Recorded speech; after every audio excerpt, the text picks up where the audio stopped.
ഒരിക്കലും അതിൽ നിന്ന് ഞാൻ ഓക്കെ ആയിട്ടില്ല. എന്ന് വെച്ചാൽ ഞാൻ വീട്ടിൽ നിന്ന് ഇപ്പോൾ പുറത്തിറങ്ങാറില്ല. ഒരു അത്യാവശ്യത്തിന് പോലും പുറത്തിറങ്ങിയിട്ട് നാളുകളായി. അവൾ അറിഞ്ഞിട്ടില്ല അവള് പോയ കാര്യം. ആ അങ്ങനെ പോകുന്നവർക്ക് തോന്നിയിട്ടില്ല. അവള് സംസാരിച്ച ഈ പറയണ പോലെ കഥ പറഞ്ഞിരുന്ന വഴി അവളങ്ങ് ബോധം കെട്ട് പോയതിൽ കണ്ണടഞ്ഞു പോയി. പിന്നെ അവള് കണ്ണു തുറന്നിട്ടില്ല. അവൾ അറിഞ്ഞിട്ടില്ല അവളുടെ മരണം. എന്നോട് തലേദിവസം ഒരു കുറ്റബോധം പോലെ എന്നോട് ഇങ്ങനെ പറഞ്ഞു, ഞാൻ അവസാനമായപ്പോ അമ്മ പറഞ്ഞാലൊക്കെ കേൾക്കാണ്ടായല്ലേ, അതൊക്കെ ഞാൻ ഈ അനുഭവിക്കണേന്ന് പറഞ്ഞു. മണി ഒരു ദിവസം രാത്രി എന്നെ വിളിക്കുകയാണ്. ഞാൻ ഇങ്ങനെ സ്റ്റേജിനോട് ഇത്ര ഡെഡിക്കേഷനോട് ഒരു കൊച്ചിനെ കണ്ടിട്ടില്ല. അതുകൊണ്ട് അവളിൽ അത്ര ആത്മാർത്ഥമായിട്ട് നിന്നു ഞങ്ങളുടെ കൂടെ. അതുകൊണ്ട് അവളുടെ കല്യാണത്തിന് അതാണ് ഈ 10 പവൻ കൊടുക്കുമെന്ന് പറഞ്ഞ് ശ്രീകണ്ഠൻ നായരൊക്കെ പറയുന്നത്. മഞ്ജു പിള്ളേരെ ഞാൻ ഏറ്റവും വലിയ കൂട്ട്. മഞ്ജുവിൻ്റെ രഹസ്യങ്ങളൊക്കെ ഇവക്കും അറിയാം, ഇവരുടെ രഹസ്യങ്ങളൊക്കെ മഞ്ജു അറിയാം. അമ്മ ഇനിയിപ്പോൾ എന്തിനാ ഇങ്ങനെ കിടന്ന് ഓടണേ എന്ന് എനിക്ക് എപ്പോഴും. പക്ഷേ ഞാൻ അന്ന് ഓടിയില്ലായിരുന്നു, എൻ്റെ കൊച്ചിനെ ഇങ്ങനെ ചികിത്സിക്കാനൊന്നും എനിക്ക് പറ്റില്ലായിരുന്നു. എനിക്ക് ഇങ്ങനെ ഒരു സംതൃപ്തിയുണ്ട്. എനിക്ക് നോക്കാവുന്നതിൻ്റെ പരമാവധി നോക്കി എന്നുള്ളത്. ഉറക്കമില്ല, എനിക്ക് ഉറക്കമില്ല. ഉറക്കം കൂടി കഴിച്ചാൽ ഉറങ്ങുന്നേ, ഉറക്കമില്ല. രാത്രിയാണ് ഈ ചിന്തകൾ മുഴുവൻ വരുന്നത്. പക്ഷേ എനിക്കിപ്പോഴും അവൾ അവിടെ ഉണ്ടെന്ന് തന്നെയാ ചിന്ത.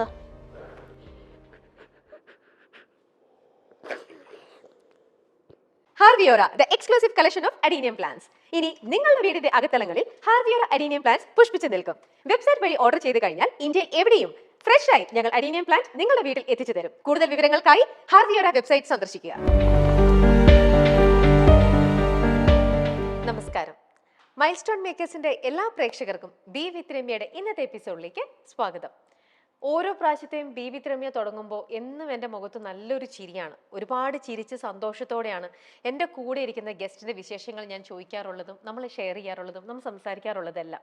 പക്ഷേ ഇന്നത്തെ ഒരു ഇൻ്റർവ്യൂ എടുക്കുമ്പോൾ ഞാൻ എന്നെ തന്നെ ഫോഴ്സ്ഫുള്ളി നോർമലാക്കാൻ നോക്കിക്കൊണ്ടിരിക്കുകയാണ്. കാരണം ഇന്നത്തെ എപ്പിസോഡ് എനിക്ക് ഒട്ടും തന്നെ ചിരിക്കാൻ പറ്റുന്ന ഒരു എപ്പിസോഡല്ല. ഇത് ഭയങ്കര ഇമോഷണലി എന്നെപ്പോലെ തന്നെ നമ്മൾ മലയാളികളെ എല്ലാവരും തളർത്തിയ, അല്ലെങ്കിൽ ഇപ്പോഴും നമുക്ക് ആ ന്യൂസ് കേൾക്കുമ്പോൾ നമുക്ക് എല്ലാവർക്കും വേദന വരുന്ന മാത്രം ഒരു ഇത് തന്നെയായിരിക്കും. കാരണം ഇന്ന് എൻ്റെ കൂടെ ഇരിക്കുന്നത് നമ്മളെയൊക്കെ ഒരുപാട് ചിരിപ്പിച്ച സുബി സുരേഷ്, സുബിയുടെ അമ്മയാണ് ഇന്നിപ്പോൾ എൻ്റെ കൂടെ ബി വിത്ത് രമ്യയിൽ ഗസ്റ്റ് ആയിട്ടുള്ളത്. എനിക്ക് സുബി എന്നുള്ള പരിചയം എത്രയോ വർഷങ്ങളായിട്ട്, ഞാൻ ഇൻഡസ്ട്രിയിൽ വന്ന സമയത്ത് ഞാനും സുബിയൊക്കെ ഞങ്ങൾ ഒരുമിച്ച് ഒരുപാട് സ്റ്റേജ് ഷോസ് ചെയ്തിട്ടുണ്ട്. ഞങ്ങൾ ഒരുമിച്ച് എത്രയോ യാത്ര ചെയ്തിട്ടുണ്ട്. എനിക്ക് ഭയങ്കര അടുപ്പമുള്ള ഒരു ആളായിരുന്നു സുബി. ഒരുപാട് രഹസ്യങ്ങൾ ഞങ്ങൾക്ക് അങ്ങോട്ടും ഇങ്ങോട്ടും അറിയാവുന്ന, ഒരുപാട് ഡാൻസ് ചെയ്യുക, എനിക്കങ്ങനെ നല്ല ഓർമ്മകൾ ഒരുപാടാണുള്ളത്. അപ്പോൾ അന്നേ എനിക്ക് അറിയാവുന്നതാണ് ഈ അമ്മേനെ. അന്ന് മുതലേ എനിക്ക് നല്ല പരിചയമുള്ള, അന്ന് ഫുൾ ചിരിച്ചോണ്ട് ഞങ്ങൾ ഇരിക്കുമ്പോൾ അങ്ങനെ ഉള്ളതാണ്. പക്ഷേ ഇന്നിപ്പോൾ അംബികാന്റിയുടെ അടുത്ത് ഞാൻ സംസാരിക്കുമ്പോൾ എനിക്ക് വേദനയോടുകൂടി മാത്രമാണ് എനിക്ക് ഇന്നത്തെ ഈ ഒരു എപ്പിസോഡിലേക്ക് സ്വാഗതം ചെയ്യാൻ പറ്റുന്നത്. അമ്മ, നമ്മൾ ഇങ്ങനെ കാണുമെന്ന് ഒരിക്കലും വിചാരിച്ചിട്ടല്ല നമ്മൾ ഇരുന്നത്. പക്ഷെ ഇന്നിപ്പം എൻ്റെ കൂടെ അംബികാന്റി ഇരിക്കുമ്പോൾ എന്നും ഞാൻ അംബികാന്റിനെ കാണുമ്പോൾ എൻ്റെ കൂടെ ഇവിടെയാ അവളുണ്ടാവുക. സുബി എന്നും ഉണ്ടാവും. അങ്ങനെ ചിരിച്ചുകൊണ്ട് ഞങ്ങൾ സംസാരിച്ചിരുന്ന ഒരു ഇതാണ്. ഇന്നിപ്പോൾ അംബികാന്റിനെ കാണുമ്പം സുബി കൂടെ ഇല്ല. ആ ഒരു പെയിൻ ഇന്നിപ്പോൾ 1 വർഷമായി. സുബി നമ്മളെ വിട്ടു പോയിട്ട് 1 വർഷം കഴിഞ്ഞു, കുറച്ച് മാസങ്ങളുമായി. അതെ, 1 വർഷവും കഴിഞ്ഞ് കുറച്ച് മാസങ്ങൾ, 1.5 വർഷത്തോളം ആവുന്നു. എനിക്ക് ആന്റീൻ്റെ മുഖത്തേക്ക് നോക്കാൻ പോലും സത്യം പറഞ്ഞാൽ പറ്റുന്നില്ല. കാരണം ആന്റി, സുബി ലാസ്റ്റ് അവൾ കാനഡയ്ക്ക് പോവുമായിരുന്നു.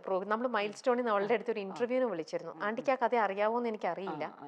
മൈൽ സ്റ്റോണിൽ നിന്ന് നമ്മൾ അന്ന് ആ ഇന്റർവ്യൂവിന് വിളിച്ചപ്പം അന്ന് സുബി പറഞ്ഞത്, ഞാൻ കാനഡയ്ക്ക് പോവാണ് കേട്ടാ, പോയിട്ട് ഞാൻ വന്നു കഴിയുമ്പോൾ ഞാൻ തീർച്ചയായിട്ടും നിങ്ങൾക്ക് ഇന്റർവ്യൂ തരും. അന്ന് ഞാനില്ല കേട്ടോ, മൈൽ സ്റ്റോണിൽ വേറൊരാളായിരുന്നു. അപ്പം ഞാൻ വന്നു കഴിഞ്ഞാൽ നിങ്ങളെ വിളിക്കാം, നമുക്ക് ഇന്റർവ്യൂ എടുക്കാം എന്നവൾ പറഞ്ഞതാണ്. എന്നിട്ട് വന്നു കഴിഞ്ഞപ്പോൾ സുബി വിളിച്ചു. എങ്ങനെ സുബി വിളിച്ചിട്ട് നമ്മൾ ഇന്റർവ്യൂ നമ്മൾ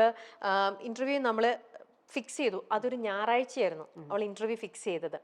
അങ്ങനെ നമുക്ക് ചെയ്യാമെന്ന് പറഞ്ഞാൽ നമ്മൾ ഇവിടുന്ന് ക്യാമറ യൂണിറ്റ് നമ്മൾ എല്ലാവരും പോയി. എനിക്ക് തോന്നുന്നു വൈറ്റിലേയും കഴിഞ്ഞിട്ട് ഇവർ കുറച്ചും കൂടെ മുന്നോട്ട് അങ്ങ് പോയി. അങ്ങനെ പൊയ്ക്കൊണ്ടിരുന്നപ്പോഴാണ് പെട്ടെന്ന് നമ്മുടെ പ്രൊഡ്യൂസർക്ക് ഫോൺ വന്നത്. പ്രൊഡ്യൂസർക്ക് ഫോൺ വന്നിട്ട് ഇങ്ങനെ സുബിക്ക് വയ്യ, ഹോസ്പിറ്റലിലേക്ക് കൊണ്ടുപോവാണ്, അപ്പോൾ ഇന്നത്തെ ഷൂട്ട് നടക്കില്ല എന്നും പറഞ്ഞിട്ട് അങ്ങനെ അവർ തിരിച്ചു വരികയായിരുന്നു. പിന്നെ കുറച്ച് ദിവസം കഴിഞ്ഞപ്പോൾ നമ്മളിങ്ങനെ ഒരു ദുരന്ത വാർത്ത, നമുക്ക് ആർക്കും കേൾക്കാൻ താല്പര്യമില്ലാത്തൊരു വാർത്ത നമ്മൾ കേൾക്കുകയായിരുന്നു. അന്ന് സുബിയുടെ അടുത്ത് ചോദിക്കണം എന്ന് വിചാരിച്ചു വെച്ച കുറേ കാര്യങ്ങളുണ്ടായിരുന്നു. സുബീനെ കാണുമ്പോൾ സുബിയുടെ അടുത്ത് ചോദിക്കാൻ, സന്തോഷത്തോടെ ചോദിക്കാനുള്ള കുറേ കാര്യങ്ങൾ, അന്ന് ബാക്കി വെച്ച് പോയ കുറച്ച് കാര്യങ്ങളൊക്കെ നമുക്ക് ഇന്നിപ്പോൾ സന്തോഷത്തോടെ അല്ല, എന്നാലും കുറച്ച് കാര്യങ്ങളൊക്കെ നമുക്ക് ഇന്ന് സുബിയുടെ ഇതിൽ അമ്മ അത് പറയാം. നമുക്ക് ഇന്നിപ്പോൾ അവിടെ അതങ്ങ് തുടങ്ങാം. 2023 നടക്കേണ്ടിയിരുന്ന ഇൻ്റർവ്യൂ 2024 ഇന്ന് വേറൊരു ഫേസിൽ, വേറൊരു ഇതിലാണ് നമ്മൾ കാണുന്നത്. അമ്പിയാണ്ടി, ഒരിക്കലും എന്താ പറയുക, സ്വന്തം മകളുടെ ഒരു ഇതെന്ന് പറയണത് ഒരമ്മയ്ക്ക് താങ്ങാൻ പറ്റുന്നതിനപ്പുറമാണ്. ശരിക്കും അറിയാം, ഞാനും ഇന്നൊരമ്മയാണ്, നമുക്കറിയാവുന്ന കാര്യമാണ്. എന്നിരുന്നാൽ കൂടെയും ഇപ്പോഴും നമുക്ക് ടൈം എല്ലാം, നമ്മുടെ സമയം നമ്മളെ എല്ലാം ഹീൽ ചെയ്യിപ്പിക്കും എന്ന് പറയൂലോ. നമ്മൾ ദൈവം നമുക്ക് മറവി തന്നിരിക്കുന്നത് തന്നെ നമ്മൾ നല്ലതും ചീത്തയുമായിട്ടുള്ള കാര്യങ്ങൾ നമ്മൾ മനുഷ്യർ മറക്കണം. എങ്ങനെയാ അമ്മ ഇത്, എങ്ങനെയാ ഇത് മറക്കാൻ ശ്രമിക്കുന്നത്? അതിൽ നിന്ന് ഞാൻ ഓക്കെ ആയിട്ടില്ല. എന്ന് വെച്ചാൽ ഞാൻ വീട്ടിൽ നിന്ന് ഇപ്പോൾ പുറത്തിറങ്ങാറില്ല. ഒരു അത്യാവശ്യത്തിന് പോലും പുറത്തിറങ്ങിയിട്ട് നാളുകളായി. എന്തെങ്കിലും ഉണ്ടെങ്കിൽ ഹസ്ബൻഡ് മോനോ വല്ലതും ചെയ്തു വരും. പിന്നെ ഹോസ്പിറ്റലിൽ പോലും മാത്രമേ ഇപ്പോൾ എനിക്കും ഇത്തിരി സുഖമില്ലായിരുന്നു. അപ്പം സുബി കാനഡ പോയി വന്നതിന് ശേഷം ജാർഖണ്ഡ് പോയി. ജാർഖണ്ഡ് പോയിട്ട് അവിടെ ചെന്നും 2 വീഡിയോ ഒക്കെ എടുത്തു. കാനഡ പോയി വന്നതിന് ശേഷം ഇവിടെ പിന്നെ 2-3 പ്രോഗ്രാം സ്റ്റേജ് ഷോയും കൂടെ ഉണ്ടായി.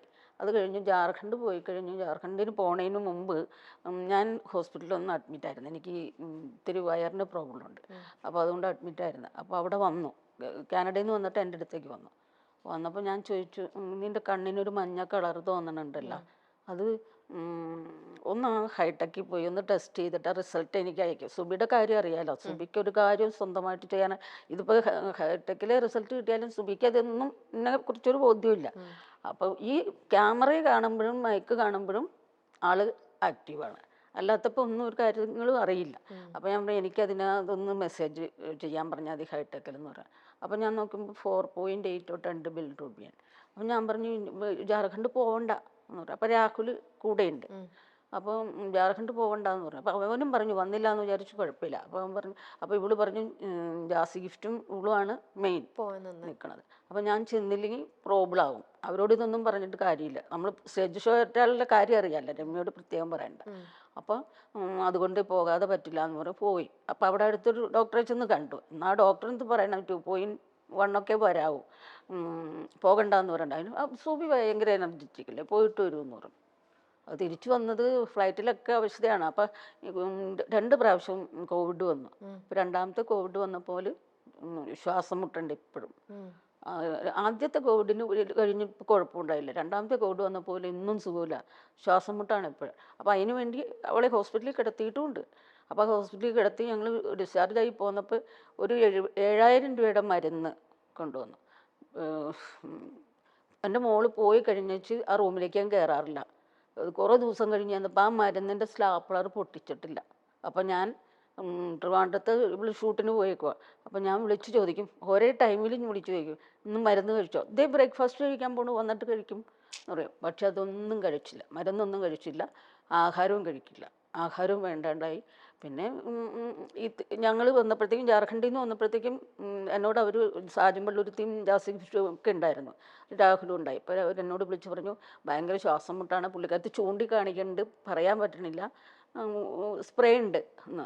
എന്നിട്ട് ആ സ്പ്രേ എടുത്ത് കൊടുത്ത് അതടിച്ച് പിന്നെ അങ്ങനെയാണ് വീട്ടിലെത്തിയത്. ഇത് എന്നോട് ഇവർ വിളിച്ച് പറയണ കാരണം ഞാനിവിടെ എല്ലാം ഒരുക്കി വെച്ചിട്ട് ഹോസ്പിറ്റലിലും വിളിച്ച് എല്ലാം ബുക്ക് ചെയ്ത് ഡോക്ടറെ അടുത്ത് എല്ലാം പറഞ്ഞ് അങ്ങോട്ട് പോകാനിരുന്നു. വന്ന് കയറിയ വഴി അവൾ കയറി കിടന്നു. അപ്പം ഞാൻ പറഞ്ഞു നമുക്ക് ഹോസ്പിറ്റലിലേക്ക് പോകാം.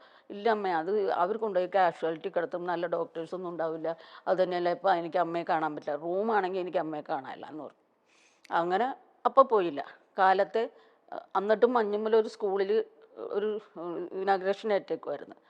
അപ്പോൾ എണീറ്റു 5:30 ആയപ്പോൾ എന്നെ വിളിച്ച് ഫോൺ ചെയ്ത് വിളിക്കുക സാധാരണ പതിവ്. അപ്പോൾ 5:30 ആയപ്പോൾ എന്നെ വിളിച്ചേച്ച് ചോദിച്ചു, മഞ്ഞുമ്മ പോവണ്ടേ, 9 മണിക്കാണത്, അവരവിടെ വലിയ ബാനറൊക്കെ വച്ചേക്കണാണ്, പോയില്ലെങ്കിൽ മോശമല്ലേ? ഞാൻ പറഞ്ഞു ഇല്ല, ഇനി എങ്ങും പോണില്ല, 11 മണിക്കാണ് ഹോസ്പിറ്റലിൽ ഡോക്ടറുള്ളൂ. അപ്പോൾ നമുക്ക് അവിടെ കയറിയിട്ട് അവരോട് പറയാം സുഖമില്ലെന്ന് പറഞ്ഞിട്ട് അവിടെ കയറി പറഞ്ഞേച്ച് നമുക്കങ്ങ് പോകാം എന്ന് പറഞ്ഞു. പോകാൻ പറ്റണില്ല. എന്നിട്ട് ഞാൻ പിന്നെ സാജൻ പിള്ളേരത്തി പറഞ്ഞ് വിട്ടു അങ്ങോട്ട്. ഒരാളെ നമ്മൾ വേറെ കൊടുക്കണമല്ലോ. എന്നിട്ട് ഹോസ്പിറ്റലിൽ ചെന്നു.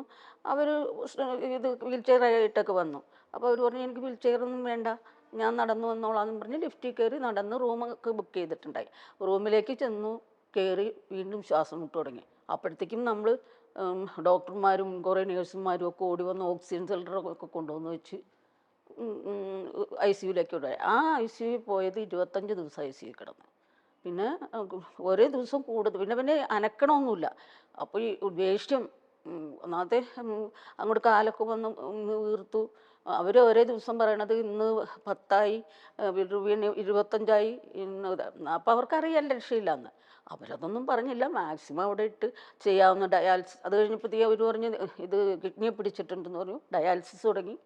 പിന്നെ വെന്റിലേറ്ററിൽ ഇട്ടു. അന്നേരമൊക്കെ അവള് ബോധാവസ്ഥയിലാണോ? ആ ബോധാവസ്ഥയിലായിരുന്നു അവസാന നേരം വരെ. ഡോക്ടർ പറഞ്ഞിരുന്നു എന്നോട് ബോധം പോകും എന്ന് പറഞ്ഞിരുന്നു. അവൾക്ക് ഒരു ബോധവും പോയില്ല. അവളോട് രാത്രി 10 മണി വരെ ഞാനിരുന്ന് സംസാരിക്കണം. അപ്പം ICUവിൽ കുറച്ച് സ്വാതന്ത്ര്യമൊക്കെ നമുക്ക് തന്നിട്ടുണ്ടായി. അപ്പോൾ ഞാൻ വേറെ ആരെയും കയറ്റില്ല, അവർ കാലത്ത് ഒരു പ്രാവശ്യം കയറ്റി കാണിപ്പിക്കുകയുള്ളൂ. അപ്പോൾ ഞാൻ ICUവിൽ കയറി അവളുമായിട്ട് 10 മണി വരെ ഇരുന്ന് വർത്താനം പറഞ്ഞു. അപ്പോൾ അവിടുത്തെ ഡോക്ടർ എന്ന് പറഞ്ഞ് ഇനി ഇരിക്കണ്ട, റൂമിലേക്ക് പൊക്കോ. അവിടെ ICU കിടക്കുന്നവർക്ക് റൂം പോലും കൊടുക്കൂല. നമ്മളവിടെ ഇരുന്ന് നേരം വെളുപ്പിക്കണം. ഈ 25 ദിവസം ഇരിക്കേണ്ടി വരും. അത് പക്ഷെ നമുക്ക് പ്രിഫറൻസൊക്കെ അവർ തന്നു. അതുകൊണ്ട് റൂം തന്നായിരുന്നു. ഞാൻ റൂമിലേക്ക് പൊക്കോന്ന് പറഞ്ഞു. എന്നിട്ട് പിന്നെ ആ നേഴ്സിനോട്, അപ്പോൾ ഒരു ബെഡിന് ഒരു നേഴ്സ് വെച്ചിട്ടുണ്ട്, ആ നേഴ്സിനോട് ഇങ്ങനെ കഥ പറഞ്ഞ് കനകസംഭാഷണം പടത്തിൽ പോയ കഥയാണ് പറയണേ. പറഞ്ഞ് കണ്ണടച്ച്. അപ്പോൾ ഇവർ റൂമിലേക്ക് വിളിച്ചു. അതൊന്നും പിന്നെ എനിക്ക് ഓർമ്മയില്ല. അവിടെ ചെന്ന് കണ്ടിട്ട് പിന്നെ എനിക്ക് ഒരു കാര്യം ഓർമ്മയില്ല. പിന്നെ ഞാൻ നോക്കുമ്പോൾ ഓരോരുത്തരും ഇങ്ങനെ വന്നു, റിലേഷൻസൊക്കെ വന്നു, രാഹുൽ വന്നേക്കണു. അപ്പോൾ ഇങ്ങനെ ഓരോരുത്തരും ഇങ്ങനെ കാണുമ്പോൾ എനിക്കൊരു ഡൗട്ട്. അപ്പോഴും തന്നെ ഇവർ പറയും ഞങ്ങൾ ഇതികൾ പോയപ്പോൾ കയറിയതാ മറ്റേതാ മറിച്ച്. അപ്പോൾ എനിക്ക് ടൈം പോലും അവരെന്നെ കാണിക്കണില്ല രാത്രിയാണെന്നൊന്നും. അങ്ങനെ നേരം വെളുത്ത് കഴിഞ്ഞപ്പോഴത്തേക്കും ചെന്ന് ഡ്രസ്സൊക്കെ മേടിച്ചിട്ടൊന്ന് ചേഞ്ച് ചെയ്ത് അവിടെ കിടത്തി ഞാൻ എന്നെ വീട്ടിലേക്ക് കൊണ്ടുവന്നു. എനിക്ക് എനിക്ക് അങ്ങനെ കുറേ ദിവസം കഴിഞ്ഞു ഒരു ഓർമ്മ വീടാൻ. അവള് ഭക്ഷണം കഴിക്കുന്നുണ്ടായിരുന്നു? ഭക്ഷണം കഴിക്കില്ലായിരുന്നു. ഹോസ്പിറ്റലിൽ എത്തിയിട്ട്. അപ്പോൾ ഈ പോകുന്നതിൻ്റെ തലേ ദിവസം ഡോക്ടറോട് ഞാൻ പറഞ്ഞു, അല്ല ക്യാൻറ്റീൻ്റെ മാനേജറുണ്ട്, പിന്നെ ഞാൻ വിളിച്ചു, എനിക്ക് കേഡേഴ്സ് ഭയങ്കര ഇഷ്ടമാണ്. അപ്പോൾ പുള്ളി പറഞ്ഞ് ഞാൻ അതിൻ്റെ അകത്ത് കുറച്ച് നട്ട്സൊക്കെ ആഡ് ചെയ്ത് കുറച്ച് നട്ട്സൊക്കെ ഇട്ടൊരു ജ്യൂസ് ഒടിച്ച് കൊണ്ടുവരാം. ഒന്നും കഴിക്കാഞ്ഞിട്ടും കൂടിയാണ് അധികം. പിന്നെ ഈ കേഡേഴ്സ് നല്ലോണം ഇതൊക്കെ ആയിട്ട് പോംഗ്രാനൈറ്റൊക്കെ ഇട്ട് കൊണ്ടുവരാം എന്ന് പറഞ്ഞു പോയി. അത് കൊണ്ടുവന്ന് വെച്ചിട്ട് അവിടെ തന്നെ ഇരുന്നു. ഒരു സ്പൂൺ പോലും ഞാൻ കൊടുത്തിട്ട് കഴിച്ചില്ല. അപ്പൊ രാഹുലും നിർബന്ധിക്കില്ലേ? രാഹുൽ പറഞ്ഞിട്ട് കേൾക്കില്ലേ? അല്ല, രാഹുൽ പറഞ്ഞാലും കേൾക്കില്ല. രാഹുൽ പറഞ്ഞാലും രാഹുലിനോട് ഒച്ചെടുക്കും. രാഹുൽ പറഞ്ഞാലും ഭേദം ഞാൻ പറയുകയാണ്, അമ്മയെ എനിക്ക് പറ്റാഞ്ഞിട്ടല്ലേ അമ്മയെ കഴിക്കാത്തതെന്ന് പറയും. അപ്പോഴത്തേക്കും എല്ലായിടത്തും ഒക്കെ കയറി പിടിച്ചു. പിന്നെ ലിവർ, അവർ പറയുന്നത് ലിവർ മാറ്റണമെന്ന്. ഞാനന്നേരം എൻ്റെ ചിറ്റയുടെ മോളെ കണ്ട് ഇത് പറഞ്ഞേച്ചു ഞാൻ പുറത്തേക്ക് ഇറങ്ങുമ്പോൾ അവൾ എന്നെ വിളിച്ചു. അപ്പോൾ ഞാൻ പറഞ്ഞു ഇങ്ങനെ ലിവർ മാറ്റണമെന്ന് പറയണ്ടെന്ന് പറഞ്ഞു. അപ്പം ഞാൻ വരാം ആൻറ്റി, ഞാനിപ്പോൾ തന്നെ വരാം. അപ്പം ഞാൻ പറഞ്ഞു എൻ്റെ ഹസ്ബൻഡിനോടും പിള്ളേരോടും ഒക്കെ ചോദിക്കണ്ടേ? വേണ്ട, ഞാനാണ് എൻ്റെ അടുത്ത് നിന്നാണ് ആ കുട്ടി പഠിച്ചതും കല്യാണം കഴിഞ്ഞ് പോയതും ഒക്കെ എൻ്റെ അടുത്ത് നിന്നാണ്. അപ്പോൾ അതുകൊണ്ട് എനിക്ക് ആരോടും ചോദിക്കണ്ടെന്ന് പറഞ്ഞു വന്നു. അവരും അപ്പോൾ ഇത് മാറ്റണമെന്ന് പറയുമ്പോൾ അവരുടെ മകനും പറഞ്ഞു ഞാൻ കൊടുക്കാം ചേച്ചിക്കെന്ന് പറഞ്ഞു. പിന്നെ ഇവള് വന്നിട്ട് ഇവള് ഹോസ്പിറ്റലിൽ ജോലിയുള്ള ആളാണ്, ആയുർവേദ ഹോസ്പിറ്റലിൽ പുതിയ. അപ്പോൾ ഇവള് വന്ന് ഇവളുടെ കംപ്ലീറ്റ് ടെസ്റ്റും കഴിഞ്ഞു.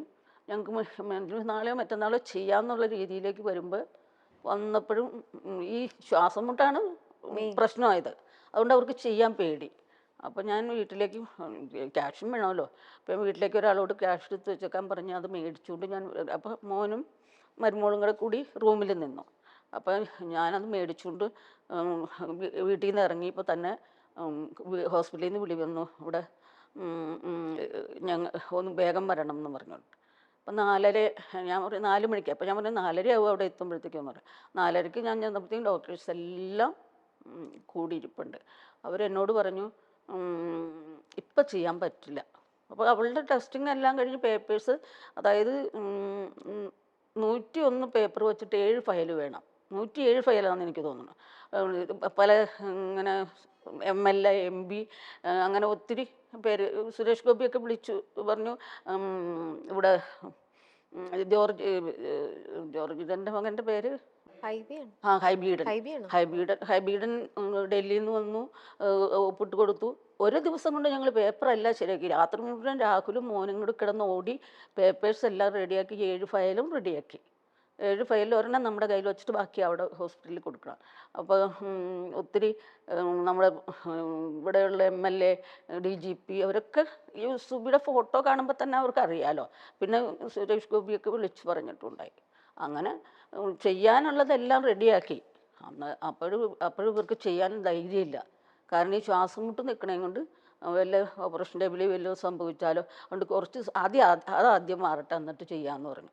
പക്ഷെ അവർക്കറിയായിരുന്നു അന്ന് പോകുമെന്ന്. പക്ഷെ അത് നമ്മളോട് പറയാൻ കഴിയില്ലല്ലോ. എന്നാലും അല്ല ആന്റി, ചിലര് പറയുന്നുണ്ട് ഹോസ്പിറ്റലിൽ അനാസ്ഥ അവരുടെ ശരിക്കും ഉള്ള ഇത് കാരണം അങ്ങനെ കുറെ ഇഷ്യൂസ് സംഭവിച്ചു എന്നൊക്കെ. ചാനലുകൾക്ക് അതിന്റെ കേട്ടിരുന്നു, കാരണസഹിതം പറയണ്ടായി. ചില ചാനലുകളൊക്കെ പറയണ്ടായി. പക്ഷെ അത് എനിക്ക് ഡോക്ടേഴ്സിനെ കുറിച്ചൊന്നും അവിടെ വലിയ കുഴപ്പം എനിക്ക് തോന്നിയിട്ടില്ല. നമുക്കറിയില്ല. പിന്നെ അവിടുത്തെ മാനേജ്മെന്റും ഒക്കെ ആയിട്ട് ഞാൻ അവസാനം ഒരിത്തിരി പ്രശ്നമുണ്ടായി. അത് വേറെ ഒന്നുമില്ല. അത് ഒരു ഗ്യാസിൻ്റെ പ്രശ്നം. അത് 2 ആഴ്ച കഴിഞ്ഞിട്ടാണ്. അത്രേ ഉള്ളൂ. അല്ലാതെ വേറെ അവിടെ ഡോക്ടേഴ്സിനെ കുറിച്ചൊന്നും എനിക്ക് പരാതിയൊന്നുമില്ല. അപ്പം പിന്നെ അത് കഴിഞ്ഞപ്പോൾ ഇതിൻ്റെ അടിയിൽ എല്ലാവരും എഴുതണ്ട്, നിങ്ങൾക്ക് ഫിലിപ്പ് ഗസ്റ്റിനെ അവിടെ കാണായിരുന്നില്ലേ, അല്ലെങ്കിൽ അദ്ദേഹത്തിൻ്റെ മകനുണ്ടായിരുന്നല്ലോ കാണാൻ. ഫിലിപ്പ് ഗസ്റ്റിനെയാണ് ഞാൻ കാണണേ. എനിക്കിതൊന്നും അന്നേരം തോന്നിയില്ല. അവിടെ അവർ കുറേ ഡോക്ടർമാരുണ്ട്. പിന്നെ എൻ്റെ നെയ്ബറായിരുന്നു ഒരു ഡോക്ടറുണ്ട്, രാമചന്ദ്രൻ എന്ന് പറഞ്ഞിട്ട്. പുള്ളി അമൃതയിലായിരുന്നു. അപ്പോൾ ആദ്യം ഒരു അമ്മയുടെ അനിയത്തി ഒരു കൊച്ചിന് കരൾ കൊടുത്തൊക്കെ ഭയങ്കര വാർത്തയൊക്കെ ആയില്ലേ. അന്നേരം ഈ രാമേന്ദ്രൻ സാറിൻ്റെ ഒക്കെ ഫോട്ടോ അവിടെ ഉണ്ടായി. എൻ്റെ നെയ്ബറും ആയിരുന്നു. അപ്പോൾ പുള്ളിയൊക്കെ ഉണ്ട്. എനിക്കതിന് വലിയ കുഴപ്പം തോന്നിയില്ല. അവസാനം അവർ എന്നോട് പറഞ്ഞു, നിങ്ങൾക്ക് വേറൊരു ഓപ്ഷൻ ഉണ്ടെങ്കിൽ നോക്കാം. എവിടെ കൊണ്ടുപോകാനാ? വെന്റിലേറ്ററിൽ കിടക്കുന്ന ആൾ ദേഹം മുഴുവൻ തുളച്ചവിടെ ഇവിടെ കെട്ടിയേക്കണ്. എന്നെ ഞാൻ പറയും ഇല്ല, എനിക്ക് വിശ്വാസമാണ്, എനിക്ക് വിശ്വാസമാണെന്ന് പറഞ്ഞാൽ അവൾ തന്നെ നിർത്തിയത്. അപ്പം അവൾ അറിഞ്ഞിട്ടില്ല അവൾ പോയ കാര്യം? അങ്ങനെ പോകുന്നവർക്ക് തോന്നിയിട്ടില്ല. അവള് സംസാരിച്ച ഈ പറയണ പോലെ കഥ പറഞ്ഞിരുന്ന വഴി അവളങ്ങ് ബോധം കെട്ട് പോയതിൽ കണ്ണടഞ്ഞു പോയി. പിന്നെ അവള് കണ്ണ് തുറന്നിട്ടില്ല, അവൾ അറിഞ്ഞിട്ടില്ല അവളുടെ മരണം. ഇല്ല കഥ പറഞ്ഞു. അവൾക്ക് ആ ലാസ്റ്റ് നമ്മൾ ഹോസ്പിറ്റലിൽ നിൽക്കുന്ന സമയത്തും എനിക്ക് ഇത്രയും ക്രിട്ടിക്കലാണ്, ഞാൻ ഇനി ഇതാവാൻ പോണു എന്നുള്ള കാര്യം അവൾക്ക് മനസ്സിലായിട്ടേ ഇല്ല. ഇല്ല എനിക്ക് മനസ്സിലായില്ല. പിന്നെ നമ്മൾ ഇത്രയും കാശ് ചെലവാക്കണു, അവർ പറയണത് കേട്ടണു, എല്ലായിടും കുറേ ഡോക്ടർമാർ വന്ന് നോക്കണു. അപ്പം എനിക്ക് മനസ്സിലായില്ല. പക്ഷേ എൻ്റെ ഹസ്ബൻഡിനും മോനും ഒക്കെ കുറച്ചറിയായിരുന്നു എന്ന് തോന്നുന്നു. എനിക്ക് പോലും മനസ്സിലായില്ല. ഞാൻ അന്നേരം ചെന്നിരുന്ന് വർത്താനം പറഞ്ഞിട്ട് വന്നപ്പോഴത്തേക്കും എന്നോട് തലേദിവസം ഒരു കുറ്റബോധം പോലെ എന്നോട് ഇങ്ങനെ പറഞ്ഞു, ഞാൻ അവസാനമായപ്പോൾ അമ്മ പറഞ്ഞാലൊക്കെ കേൾക്കാണ്ടായല്ലേ, അതൊക്കെ ഞാൻ ഈ അനുഭവിക്കണേന്ന് പറഞ്ഞു ഇങ്ങനെ.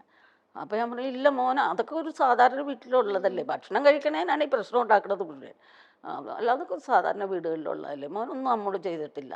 അവൾ എന്താ ഇങ്ങനെ ഭക്ഷണം, എല്ലാരും പറയണ്ട അവള് ഭക്ഷണം ഇങ്ങനെ കഴിക്കുന്നില്ല, അത് കഴിക്കാൻ തോന്നാഞ്ഞിട്ടാണ്, അവൾക്ക് വിശപ്പില്ലേ? ഒന്നാമത്തെ എണീറ്റ് വരുമ്പോൾ 12 മണി, ആദ്യമൊക്കെ 12 മണി, പിന്നെ ഇപ്പം 2 മണി 3 മണിയൊക്കെ കഴിച്ചു. ഞാൻ ചെന്ന് വിളിച്ചാൽ ഒച്ചയെടുക്കും. അവളുടെ സ്വഭാവം അറിയാലോ കുറച്ചൊക്കെ ഒരു ഇത്. അപ്പോൾ ഞാൻ ചെന്ന് വിളിച്ചാൽ പ്രശ്നം ഉണ്ടാക്കും. അപ്പോൾ ഞാൻ കൊച്ചിനെ ഭയങ്കര ഇഷ്ടം, കൊച്ചു അവളെ പോലെ തന്നെ ഇരിക്കണേ. അപ്പോൾ കൊച്ചിനെ കയറ്റി വിട്ടിട്ട് കൊച്ച് വാതിലെ കിടന്ന് ഇടിക്കുമ്പോൾ അവൾ എഴുന്നേറ്റ് കൊച്ചിനെ എടുത്തുകൊണ്ടങ്ങ് പോകും. അന്നേരം പിന്നെ ഞാൻ ആ ഹോസ്പിറ്റലിൽ കിടന്നത് ഒത്തിരി പ്രശ്നമായി. ഹോസ്പിറ്റലിൽ കിടന്ന് കഴിഞ്ഞപ്പോഴത്തേക്കും ഇവിടെ ഇവർ മോളും വരുമ്പോഴും കൂടി എന്താ വേണ്ടേ നിനക്ക്, സാൻഡ്വിച്ച് വേണോ, എന്താ വേണ്ടതെന്ന് വെച്ചാൽ അതെല്ലാം വാങ്ങിച്ചോ, അല്ലെങ്കിൽ ഉണ്ടാക്കി, അവൾ കഞ്ഞിയും പയറും വേണമെന്ന് പറഞ്ഞിട്ട് അതൊക്കെ ഉണ്ടാക്കി കൊണ്ടുവന്നു. ഇതൊക്കെ റൂമിൽ വെച്ചേക്കുള്ളൂ, റൂമിൽ നിന്ന് താഴോട്ട് ഇറങ്ങൂല, അത് കഴിച്ചിട്ടുമില്ല, ഒന്നും കഴിച്ചിട്ടില്ല. അങ്കിള് പറഞ്ഞാലും അവള് കേൾക്കില്ലായിരുന്നോ? ഭക്ഷണം കഴിക്കാൻ ഫുഡിന്റെ കാര്യത്തിൽ കേൾക്കില്ല, ആരും കേൾക്കൂല. അപ്പൊ എന്തെങ്കിലും വിഷമം ഉള്ളിലുണ്ടായിരുന്നായിരിക്കും, വേറെ വിഷമമല്ല, ഭക്ഷണം കഴിക്കാൻ മേലാത്ത എന്തെങ്കിലും ഒരു ഇതുണ്ടായിരിക്കും. കൊറോണ വന്നേ പിന്നെയാണ് ഇങ്ങനെ ആയത്. കൊറോണ വന്നവർക്കൊക്കെ ഇങ്ങനെ ശ്വാസകോശത്തിന് പ്രശ്നം ഉണ്ടായിരുന്നല്ല. അതിൻ്റെയാണ് അന്നേരം അവർ പറഞ്ഞു അറ്റാക്കാണ് എന്ന് പറഞ്ഞു. അത് ഇത് തന്നെയായിരുന്നു. അവർ അതുകൊണ്ടാണ് ഓപ്പറേഷൻ ചെയ്യാണ്ടിരുന്നത്. നമ്മളെല്ലാവരും നമുക്കും ജീവിക്കണം അല്ലേ? ദൈവം നമ്മളെ വിളിക്കുന്നോടം വരെ നമ്മളെല്ലാവരും, നമ്മളിപ്പം മകള് മരിച്ചു എന്ന് പറഞ്ഞാലും നമുക്കിനി അങ്ങോട്ട് എത്ര ദിവസമാണോ നമ്മളത് ജീവിച്ചേ പറ്റൂ. ഇപ്പോൾ ഇത് 1.5 കൊല്ലമായി. ആൻറ്റിക്ക് അതിൽ നിന്നും ഇപ്പോഴും പുറത്തേക്ക് ഇറങ്ങുന്നില്ല, എല്ലാം പറഞ്ഞു. പക്ഷെ കൂടെ എപ്പോഴും ഉള്ളത് രാജു അങ്കിളാണ്, എപ്പോഴും സപ്പോർട്ടായിട്ട് കൂടെ നിൽക്കുന്നത്. അദ്ദേഹം സ്വന്തം മോളെ പോലെയാണ് സുബീനെ കണ്ടതും കൊണ്ട് നടന്നതും. എനിക്ക് തോന്നുന്നു പ്രോഗ്രാമിലും സ്ഥലങ്ങളിലും എല്ലാം അല്ലേ? പിന്നെ ട്രിവാൻഡ്രത്തൊക്കെ കൊണ്ടുപോകുന്നത് പുള്ളിയാണ്. പുള്ളി വണ്ടി ഓടിച്ച് കൊണ്ടുപോകും, ഇങ്ങനെ തിരിച്ചു വരും. കൊറോണ കഴിഞ്ഞ പിന്നെ ഫ്ലൈറ്റ് ഇല്ലാണ്ടായല്ല, അത് കഴിഞ്ഞ പിന്നെ ഒറ്റയ്ക്ക് വിട്ടിട്ടില്ല. ഇപ്പം ആന്റി കണ്ടോന്നറിയില്ല, സുബി നേരത്തെ റിമി ടോമിയുടെ ഒരു ഇന്റർവ്യൂല് പ്രോഗ്രാമിൽ സുബി പോയിരുന്നു. അന്ന് അവർ തമ്മിൽ എന്തോ ഒരു കോൺവെർസേഷന്റെ ഇടയിൽ അന്ന് സുബി പറഞ്ഞൊരു കാര്യമുണ്ട്, ഞാൻ മരിച്ചാലും പിന്നീട് ഞാൻ മരിച്ചാലും എൻ്റെ വീട്ടുകാർ നല്ല രീതിയിൽ ജീവിക്കണം, അതിനുള്ളതെല്ലാം ഞാൻ ചെയ്യും, അങ്ങനെയാണ് ഞാൻ നോക്കുന്നത്. അല്ലെങ്കിൽ എനിക്കതാണ്, ഞാനില്ലാത്തപ്പോഴും അവർ സന്തോഷത്തോടെ ഇരിക്കണം, അവർ നല്ല രീതിയിൽ ജീവിക്കണം. അതാണ്ട് കേട്ടോ ആ ഇന്റർവ്യൂ കണ്ടോ? എനിക്കറിയാം. പക്ഷെ പുള്ളിക്കാരത്തി അത് വിചാരിച്ചത് എന്താന്ന് വെച്ചാൽ ഇൻഷുറൻസിന്റെ കാര്യം പറഞ്ഞാണ് അവർ തുടങ്ങിയത്. അപ്പൊ റിമി പറഞ്ഞു ഞാൻ ചത്തു കഴിഞ്ഞിട്ട് അങ്ങനെയൊന്നും ഞാൻ ചെയ്തിട്ടില്ലെന്ന് പറഞ്ഞു. അപ്പൊ പുള്ളിക്കാരത്തിക്ക് 27.5 ലക്ഷം രൂപയുടെ മെഡിക്ലെയിം ഉണ്ടായി. ഈ പാൻക്രിയാസിൽ കല്ലുണ്ടെന്നും കരളിന് അസുഖം വന്നെന്നും പറഞ്ഞത് തന്നില്ല നമുക്ക്. സ്റ്റാറിൻ്റെ ആയിരുന്നു. ഇനിയിപ്പോൾ അത് പറയാമെന്നറിയില്ല, പേര് പറയാമെന്നറിയില്ല. അവർ നമുക്ക് പൈസ തന്നില്ല. എന്നാലും പക്ഷേ അവൾക്ക് കുട്ടിപ്പട്ടാളം വന്നേ പിന്നെയാണ് ഒന്ന് പണ്ടത്തെ ഇതറിയാലോ, പോയാൽ എന്താ നമുക്ക് കിട്ടണതൊക്കെ. അത് ഇവിടെ വലിയ വലിയ ആർട്ടിസ്റ്റുകളൊക്കെ പോലും മരിച്ചു കഴിയുമ്പോൾ അവരുടെ വീട്ടുകാരൊക്കെ അനാഥരായി ഒന്നുമില്ലാതെ വെക്കും. പക്ഷെ ഞങ്ങൾ അതിൻ്റെ ഇടയിൽ ഞാനും ഹസ്ബൻഡും കൂടി എൻ്റെ വീട്ടിൽ നിന്നുള്ള വീതവും വിറ്റുകൊണ്ട് വന്ന് അന്ന് കുറച്ച് സ്വർണ്ണമൊക്കെ ഉണ്ടായതൊക്കെ വിറ്റ് റിയൽ എസ്റ്റേറ്റിലേക്ക് ഇറങ്ങി. അതുകൊണ്ടാണ് എനിക്ക് ചികിത്സിക്കാൻ പറ്റിയത്. അല്ലാണ്ട് സുബിയുടെ കയ്യിൽ ഇത്രയും ഞങ്ങൾക്ക് 57,500 രൂപ വീടിന് ലോൺ അടയ്ക്കണമായിരുന്നു, കാറിന് ലോൺ അടയ്ക്കണമായിരുന്നു. ഇത്രയും പ്രശ്നങ്ങളൊക്കെ ഉണ്ടായി. അതിൻ്റെ ഇടയിലാണ് സുബിക്ക് ഇത്ര ലക്ഷങ്ങൾ അങ്ങ് അവിടെയായി. ഹെൽത്ത് ഇൻഷുറൻസിന്റെ ഒന്നും കിട്ടിയില്ല. അത് കിട്ടുന്നതാണ് ഞാനും മാനേജ്മെൻറ്റുമായിട്ട് അവിടെ ഇത്തിരി പ്രശ്നമുണ്ട്. അവർ അത് സീൽ ചെയ്ത് തരണം. അപ്പോൾ ടിനി ടോമും ഞാനും പുള്ളിയും കൂടെയാണ് അവിടുത്തെ മാനേജറെ കണ്ടത്. അപ്പോൾ അവർ ടിനി ടോം പറഞ്ഞു, ശരിക്കും പറഞ്ഞാൽ നിങ്ങൾ ഈ പൈസ മേടിക്കരുത് എന്ന് പറഞ്ഞു. അപ്പോൾ 2.5 ലക്ഷം രൂപ കുറച്ച് തന്നേക്കാന്ന് പറഞ്ഞു. ലക്ഷങ്ങൾ കെട്ടി കുറച്ച് തന്നു. അത് കഴിഞ്ഞ് പിന്നീട് ഞാൻ ആ പേപ്പർ, നമുക്കത് കേസ് കൊടുത്താൽ കിട്ടിയാനേ. ഇപ്പോൾ കോടതി അങ്ങനെ പറയുന്നുണ്ട്, എല്ലാവരുടെയും പൈസ മേടിച്ച് കൊടുക്കുന്നുണ്ട്. അപ്പോൾ കേസ് കൊടുത്താൽ ാനായിട്ട് ചെന്നപ്പോൾ അവർ പേപ്പർ സൈൻ ചെയ്ത് തന്നില്ല. അപ്പോൾ പറഞ്ഞു 2.5 ലക്ഷം രൂപ കുറച്ച് തന്നതിന് ഒരു ചെക്ക് എഴുതി കൊടുത്തിട്ട് മേടിച്ചു പോയിക്കോളാൻ പറഞ്ഞു. പിന്നെ നമുക്ക് ഇവിടെ നിന്ന് ഇത് കിട്ടിയതുമില്ലെങ്കിൽ വലിയ പ്രശ്നമാവില്ലേ. പിന്നെ ഇതൊക്കെ കഴിഞ്ഞ് നമുക്ക് കുറച്ച് കടങ്ങളും ബാധ്യതകളും ഒക്കെ വന്നു. ഈ ലോൺ അടയ്ക്കാൻ കിടക്കണു, അതും പ്രൈവറ്റ് ബാങ്കിൻ്റെ ഇതടയ്ക്കാൻ കിടക്കണു. പിന്നെ ഞാൻ പറഞ്ഞില്ലേ റിയൽ എസ്റ്റേറ്റിലൊക്കെ ഉണ്ടായിന്ന് പറഞ്ഞാൽ 2 വീട് പണിതിട്ടിട്ടുണ്ടായി, ഇത്തിരി സ്ഥലം കിടപ്പുണ്ടായി. ഇതെല്ലാം അങ്ങോട്ട് കൊടുത്തു. ഒരു വീട് മോനിന് കൊടുത്തു. അപ്പം അത് നേരത്തെ കൊടുത്ത. മറ്റേ വീടൊക്കെ നമ്മൾ ഒത്തിരി നഷ്ടത്തിന്, അതായത് ഈ കൊറോണയ്ക്കൊക്കെ മുമ്പ് നല്ല വില പറഞ്ഞ വീടുകളൊക്കെ ഒത്തിരി നഷ്ടത്തിന് നമ്മൾ കൊടുത്തു. ഈ 5 സെൻറ്റ് സ്ഥലം 8 ലക്ഷം രൂപ പറഞ്ഞത് 5.60 കൊടുത്തു. 5.60 കൊടുത്ത് കടങ്ങളെല്ലാം വീട്ടി, വീടിൻ്റെ കടങ്ങൾ വീട്ടി, മോൻ്റെ എൻ്റെയും കാറിൻ്റെ കടങ്ങളെല്ലാം വീട്ടി സ്വസ്ഥമായിട്ട് കിടക്കാം. ഇപ്പം എന്ന് വെച്ചാൽ കടമില്ല. അവർ രാഹുലുമായിട്ട് എല്ലാം സെറ്റായി, ഇനി അങ്ങനെ ഒരു ജീവിതം തുടങ്ങാം, അങ്ങനെ ഒരു ഇതും ഉണ്ടായി. അപ്പൊ എന്നോട് പറയും ഗോൾഡൊന്നും മേടിക്കരുതമ്മ. ഞാൻ ഇടൂല ഗോൾഡൊന്നും, അല്ലെങ്കിലേ മേടിച്ചിട്ടുണ്ടോന്ന് അവള് സമ്മതിക്കൂല. അങ്ങനെയാണ്. ഞാനൊരു കുഞ്ഞുമാലയല്ലേ ഇടുള്ളൂ 300 എന്ന് പറയും. അപ്പൊ രാഹുൽ എന്നോട് പറയും, ഇതൊക്കെ കുഞ്ഞു കൊച്ചിനെ ഭയങ്കര ഇഷ്ടമാണ് രാഹുലിനും, ഒക്കെ കൊച്ചിന് കൊടുത്തേര്, എനിക്ക് ജീവിക്കാനുള്ള സ്വത്തൊക്കെ എൻ്റെ കയ്യിലുണ്ട് എന്ന് പറയും എന്ന് രാഹുലും പറയും. അങ്ങനെ അല്ലെങ്കിലും അപ്പം അവനോട് പറയും, അല്ലെങ്കിലും നീ എൻ്റെ ചിലവ് ജീവിക്കാമെന്ന് വിചാരിക്കണ്ട, നീ പണിയെടുത്ത് എനിക്ക് തന്നോളണം, ഞാനിനി പോകില്ല. അങ്ങനെ അവനോടും പറയും. തമാശയാണ്, എന്നാലും അങ്ങനെ പറയും. പക്ഷെ അല്ലാതെ അങ്ങനെ മരിച്ചു പോകുന്നൊരു ചിന്താഗതി ഉണ്ടായെങ്കിൽ ഇങ്ങനെയൊക്കെ പ്ലാൻ ചെയ്യൂലല്ലോ. അപ്പം ഞാൻ പറഞ്ഞിരുന്നു, ഇവർക്ക് വേറൊരു വീട്ടിൽ പോയി നിൽക്കാനൊക്കെ ബുദ്ധിമുട്ടാണ്. അപ്പോൾ നിങ്ങളിവിടെ തന്നെ താമസിച്ചോ, അവിടെ കുറച്ചെടുത്താണ് എൻ്റെ വീട്, നിങ്ങളിവിടെ തന്നെ. അവനും പറഞ്ഞു, ഇവളെൻ്റെ വീട്ടിലൊന്നും വന്ന് താമസിക്കാൻ പോണില്ല, ഇവിടെ താമസിച്ചോട്ടെ ഇവിടെ അവിടെ നമുക്ക് ആവശ്യത്തിന് ബെഡ്റൂംസും കാര്യങ്ങളും ഒക്കെ ഉണ്ട്. ഇവിടെ താമസിച്ചാൽ മതി. മോനാണെങ്കിലും വേറെ വീട് കിടപ്പുണ്ട്. അപ്പോൾ അങ്ങനെയൊക്കെ എന്തോ അന്നതൊക്കെ ചെയ്യാൻ അന്നൊക്കെ അതൊക്കെ ചെയ്യുമ്പോൾ എന്നെ എപ്പോഴും വഴക്ക് പറയായിരുന്നു. അമ്മ എന്തിനാണ് ഈ കാലത്ത് പോലെ ഉണ്ട്. അപ്പോൾ ഉച്ചയ്ക്ക് എണീറ്റ് വരും. അപ്പോൾ ഞാൻ ചായയൊക്കെ തിളപ്പിച്ച് വെച്ചിട്ടാണ് നിങ്ങൾ പോണത്. അപ്പോൾ ഫോൺ ചെയ്യും, ഇന്ന് എവിടെയാ എന്ന് ചോദിക്കും. അപ്പോൾ ഞാൻ പറയും ഞാനിങ്ങനെ ഇന്ന സ്ഥലത്താണ് എന്ന് പറയും. അപ്പോഴത്തേക്ക് അമ്മ ഇനിയിപ്പോൾ എന്തിനാ ഇങ്ങനെ കിടന്ന് ഓടണേ എന്ന് ചോദിക്കും എപ്പോഴും. പക്ഷേ ഞാൻ അന്ന് ഓടിയില്ലായിരുന്നു. എൻ്റെ കൊച്ചിനെ ഇങ്ങനെ ചികിത്സിക്കാനൊന്നും എനിക്ക് പറ്റില്ലായിരുന്നു. ഇത് എനിക്ക് ഇങ്ങനെ ഒരു സംതൃപ്തിയുണ്ട്. എനിക്ക് നോക്കാവുന്നതിൻ്റെ പരമാവധി നോക്കി എന്നുള്ളത്. പിന്നെ കൊറോണ വന്ന് കുറേ കൊല്ലങ്ങൾ 1-2 കൊല്ലത്തോളം വെറുതെ ഇരുന്നില്ലേ. അപ്പോഴും നമുക്ക് ലോൺ കാര്യങ്ങളൊക്കെ ഇങ്ങനെ കിടക്കുവാണ്. അന്നൊക്കെ അത് നമ്മുടെ കയ്യിൽ അന്ന് നമ്മളും കൂടി ജോലി ചെയ്യുന്നതുകൊണ്ട് ഉണ്ടായി. അതൊക്കെ അടച്ചു പോകാനൊക്കെ പറ്റി. അപ്പം ആകെ ഒരു ജീവിതത്തിൽ ഇനി എന്തെങ്കിലും ഒന്ന് നോക്കണം. കാരണം ജീവിതത്തിൽ ആകെ ഒരു ആശ്വാസമുള്ളത് കടമില്ല എന്നുള്ളതാണ്. കടങ്ങളൊക്കെ തീർന്നു എന്നുള്ളത്. എന്നിട്ട് അവിടെ കിടന്നിട്ടും പുള്ളിക്കാരത്തിൻ്റെ ചിന്ത ഇതൊക്കെയായിരുന്നു. അമ്മ എങ്ങനെ ലോൺ അടയ്ക്കും. ഇപ്പോൾ 2 കൊല്ലമായി നമ്മൾ അടച്ചു തുടങ്ങിയിട്ട്. അത് കഴിഞ്ഞാണ് ഒരു പ്രോഗ്രാം വന്നിട്ട് അതിൻ്റെ അപ്പോൾ ലോൺ അടച്ചു പോകും. അങ്ങനെ ചെയ്തുകൊണ്ടിരുന്ന വെച്ചാൽ വീട്ടിലെ കാര്യങ്ങളൊക്കെ അവൾ കൊണ്ട് നടക്കുക. ആ 2 കൊല്ലം കഴിഞ്ഞ് പിന്നെ അവൾക്കൊരു 4 ലക്ഷം കിട്ടി. അത് ചെയ്തുകൊണ്ടിരിക്കുകയായിരുന്നു. അപ്പോൾ പിന്നെ ലോണൊക്കെ അടച്ചു തുടങ്ങിയതാണ്. അപ്പോൾ ഇപ്പം ഇത് പറയുമ്പോൾ ഇതിൻ്റെ ഇടയിൽ കമൻറ്റ് വരാൻ പോണത്, ഞാനിന്നാൾ ഹോസ്പിറ്റലുകാരുടെ കാര്യം പറഞ്ഞപ്പോൾ അവരോട് പറഞ്ഞിട്ട് കമൻറ്റ് വന്നത് തള്ളയ്ക്ക് ഇപ്പോഴും കാശ് മാത്രം മതി ആരാണ്ട് എഴുതി ഒരാൾ കേട്ടോ. അല്ലാണ്ട് വേറെ ആരും അങ്ങനെ ഒരു കമൻ്റൊന്നും പറഞ്ഞില്ല. നമ്മൾ അവരുടെ അതൊന്നും നമ്മൾ നോക്കിയിട്ട് കാര്യമില്ല. നമുക്കറിയാലോ എന്തായിരുന്നു സത്യം, എന്താ നടക്കണേ. നമുക്ക് എല്ലാവരും വീട് ഞാൻ പറഞ്ഞത് നീ പേടിക്കണ്ട. അപ്പോൾ ഇനി മാറ്റി വയ്ക്കുമ്പോൾ നമുക്ക് നല്ല പൈസയാവും, കുറേ പൈസയാവും. അപ്പോൾ 25 ലക്ഷത്തോളം ഹോസ്പിറ്റലിൽ തന്നെ കെട്ടണം അതിന്. അപ്പോൾ അമ്മ ഇത് മാറ്റി വയ്ക്കണമെന്നൊക്കെ പറഞ്ഞാൽ എങ്ങനെ അമ്മ ചെയ്യൂ ഇത്? ഞാൻ പറയും ഇത്രയും കാലം വാടകയ്ക്ക് താമസിച്ചു, ഇനി നീയും ഉണ്ട് ഞാനും ഉണ്ട് അച്ഛനും ഉണ്ട്, നമുക്കെല്ലാവർക്കും കൂടി ഇനിയും ശ്രമിക്കാം. ഈ വീടങ്ങ് വിറ്റ് കളഞ്ഞാൽ പോരെ, ഇത് പ്രശ്നം തീർന്നില്ല. ഇത് 8 വർഷം ലോൺ അടച്ച് 2 വർഷവും കൂടെ ലോൺ ഉണ്ടായുള്ളൂ.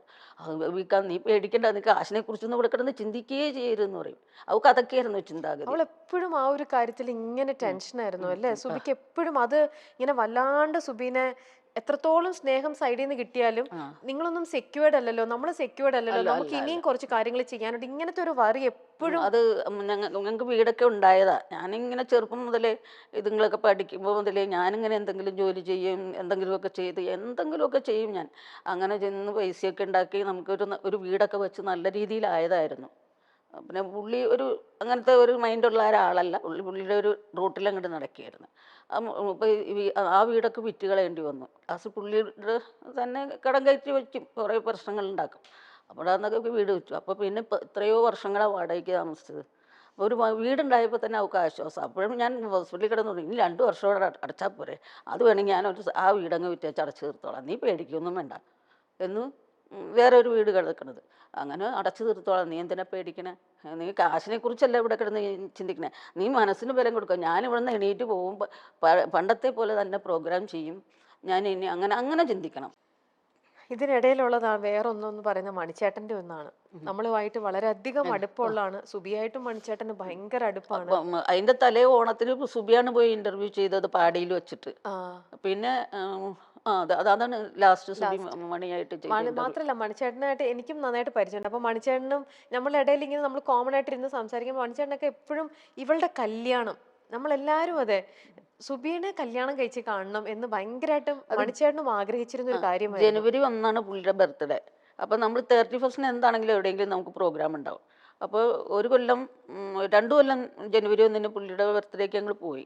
അപ്പോൾ ചാലക്കുടി തന്നെ ക്ലബിൻ്റെ പ്രോഗ്രാമായിരുന്നു. അതും കഴിഞ്ഞ് നേരെ അവിടെ തന്നെ ഹോട്ടലിൽ റൂം എടുത്ത് താമസിച്ച് പിറ്റേ ദിവസം ബർത്ത്ഡേയും കൂടിയിട്ടാണ് ഞങ്ങൾ പോകുന്നത്. പിന്നെ മണി, നാദിർഷ, ദിലീപ്, ഭാവന ഇവർ എല്ലാവരും കൂടി ഒരു ട്രിപ്പ് പോയി അമേരിക്ക. ഒരു ട്രിപ്പ് പോയിട്ട് അവിടെ വച്ച് സുബി സ്കിറ്റ് ചെയ്തേച്ച് ഇറങ്ങിയിട്ട് ഓടി എല്ലാം അടുക്കി വെച്ചിട്ട് പോകും. സാരി തന്നെ കുത്തിയൊക്കെ വെച്ചിട്ട് വേണം. അടുത്തത് ഡാൻസിന് കയറും. അപ്പോൾ ഡാൻസിന് ദേവിചന്ദനയും പാരീസ് ലക്ഷ്മിയും ഇവർ 3 പേരും കൂടെയാണ് ഡാൻസ് കളിച്ചത്. അപ്പം ഇങ്ങനെ ഡ്രസ്സ് അതല്ല അതാ ട്രിപ്പല്ല, പിന്നത്തെ ഒരു ട്രിപ്പാണ്. ഇങ്ങനെ 8 എൻട്രി ഇട്ടുണ്ട് സുബിക്ക്. അപ്പോൾ സുബി ഒരു ഡൈവൊക്കെ ചെയ്യണ ശ്രീറാം എന്ന് പറഞ്ഞ തമിഴിലുള്ള ഒരു ആളാണ് കൊറിയോഗ്രാഫി ചെയ്തത്. അപ്പോൾ ഇങ്ങനെ വായുവിൽ കറക്കിയാണ്, നിലത്ത് നിന്നല്ല അതിൻ്റെ ഡാൻസ്. അത് കണ്ടപ്പോൾ ദിലീപിനും നാദർഷിക്കൊക്കെ പേടിയായി. വല്ലതും ഒന്ന് പറ്റിപ്പോയാൽ പിന്നെ ബാക്കിയുള്ളതിലൊക്കെ സുബിയുണ്ടേ.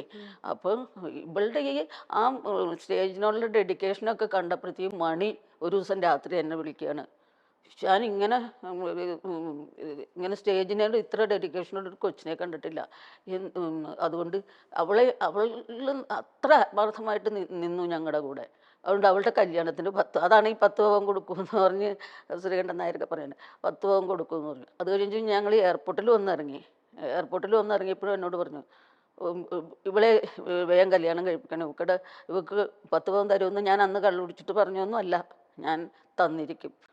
അത്രയും ഡെഡിക്കേറ്റഡ് ആണ് ഇവള് സ്റ്റേജിനോട് എന്ന് പറയും. അന്നൊക്കെ നല്ല വണ്ണമൊന്നും വെച്ചിട്ടില്ല, ആരോഗ്യമുണ്ട്. അങ്ങനെ സ്റ്റേജ് ഷോ ആയിരുന്നു പുള്ളിക്കാരത്തിയുടെ എല്ലാം. അതെ. അപ്പൊ സുബിക്ക് മണിച്ചേട്ടന്റെ മരണം കേട്ട് കഴിഞ്ഞപ്പോ അവള് അയ്യോ ഭയങ്കര വിഷമായിരുന്നു. പോയില്ല, അല്ല ഉണ്ടായില്ല. സുബി പിഷാരടി ഒന്നും ഉണ്ടായില്ല. ഇവര് തിരുവനന്തപുരത്തിന് പോയിക്കൊണ്ടിരിക്കുമ്പോഴാണ്. എന്നിട്ട് ഞാനും പുള്ളിയും കൂടെ പോയിട്ടുണ്ടായി മണിയുടെ അടുത്ത്. അവിടെ ആൾക്കാർ ബഹളം ഉണ്ടാക്കി, ആ ഡെഡ് ബോഡി വരെ എടുത്ത് താഴെയിട്ട് ഇങ്ങനെ നിയന്ത്രിക്കാനൊന്നും ആരും ഉണ്ടായില്ല. അപ്പം ഞങ്ങൾക്ക് കാണാനൊന്നും, മുകളിൽ നിന്ന് അവിടെ ഒരു AC റൂം ഉണ്ടായി, അവിടെ നാദൃശ്യം ഞങ്ങളൊക്കെ ഇരുന്ന്, പിന്നെ അവിടെ ഒന്നും കാണാനേ പറ്റൂല, അല്ലാണ്ട് അടുത്തൊന്നും പോകാൻ പറ്റൂലായിരുന്നു. അത്ര തിരക്കും ബഹളമായിപ്പോയി. സുബി പിഷാരടിയൊക്കെ വഴിയിലായിരുന്നു. സുബിയുടെ കാര്യം പറയുമ്പോഴേ ഇന്നും അമ്മയുടെ മനസ്സിലേക്ക് വരുന്നത് ആ അവസാന നിമിഷം കുഞ്ഞു പറഞ്ഞ പോലെ മൂക്കിൽ പഞ്ഞി വെച്ച് കിടക്കാന്ന് പറയണ ആ സുബിയുടെ മുഖമാണോ അമ്മയുടെ മനസ്സിലേക്ക് വരുന്നത്, അതോ ഇപ്പം അതാ വരുന്നത്? പക്ഷെ എനിക്ക് അങ്ങനെ വരരുത്, അവളുടെ മറ്റുള്ള അത് കാണാതിരുന്നെങ്കിൽ നമുക്ക് ഇത് ഇപ്പൊ വരുന്നത് അതാണ്. കിടക്കുമ്പോഴും ഒക്കെ വരുന്നതാണ്. ഒരു ഞെട്ടല് പോലെ മനസ്സിലേക്ക് വരുന്നത്. ഉറക്കമില്ല, എനിക്ക് ഉറക്കമില്ല. ഉറക്കം ഗുളിക കഴിച്ചാ ഉറങ്ങുന്നേ, ഉറക്കമില്ല. രാത്രിയാണ് ഈ ചിന്തകൾ മുഴുവൻ വരുന്നത്. പക്ഷെ എനിക്കിപ്പോഴും അവൾ അവിടെ ഉണ്ടെന്ന് തന്നെയാ ചിന്ത. അതല്ലേ എനിക്ക് ഇപ്പോഴും. ഇപ്പൊ കഴിഞ്ഞ ദിവസം ഒരു ഇന്റർവ്യൂവിന് ഇതേപോലെ എന്നെ വിളിച്ചു. അപ്പോൾ എന്നെ രാജേട്ടൻ വന്ന് വിളിച്ചേച്ചും പറഞ്ഞു, എഴുന്നേക്ക് പോകണ്ടേ നമുക്കെന്ന് ചോദിച്ചു.